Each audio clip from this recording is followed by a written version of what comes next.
ఆ మాల్లో. పైగా ఆ మాల్లో ఒక పబ్లిక్ బాత్రూంలో ఏముంది రండి చూద్దాం. స్టోరీ ఓపెన్ చేస్తే మనం ముగ్గురు అమ్మాయిలు చూస్తాం. తొందరగా వెళ్ళేసారు వాష్రూమ్కి, మన సినిమా స్టార్ట్ అయిపోతుంది, త్వరగా వెళ్ళాలి, తొందరగా వచ్చి. ఇద్దరు అమ్మాయిలు వెళ్తారు. ఒక అమ్మాయి వాష్రూమ్కి వెళ్ళంటే ఇంకొక అమ్మాయి బయట నిలబడి ఫోన్ చెక్ చేస్తుంటుంది. ఏంట్రా ఇది మరి ఇంతలా హెయిర్ ఎక్స్టెన్షన్స్ పెట్టుకుంటే ఎలాగా అంటే ఏందని అడగద్దు, నాకు తెలీదు.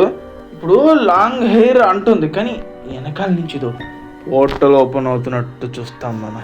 దాంట్లో నుంచి ఒక దెయ్యం పెట్టుకొస్తే ఇలా చెప్తారు, ఆ బాత్రూమ్, ఆ మాల్ యొక్క బాత్రూంలో ఒక ఆడ దెయ్యం ఉంది.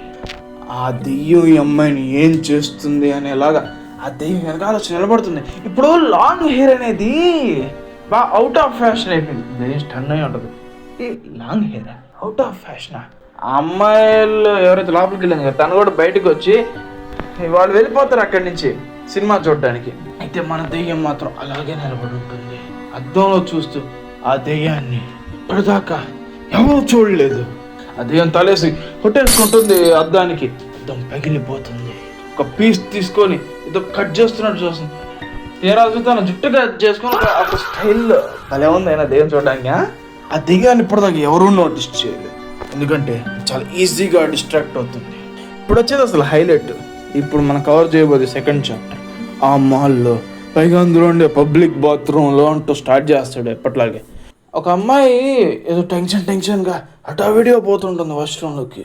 మనకేం సస్పీషియస్ ఉండదు, వెళ్తుంది, కూర్చుంటుంది, టైమర్ సెట్ చేస్తుంది. ఇంకా మన దెయ్యం కూడా ఆ బాత్రూంలో ఒక దెయ్యం ఉంది, ఆడ దెయ్యం. దాన్ని ఎవరో చూడలేదు, సేమ్ ఇంట్రో అలాగే వస్తుంది. అయితే మన దెయ్యం ఏం చేయను కూడా అవసరం లేదు, అమ్మాయి ఏడ్ చేస్తుంది.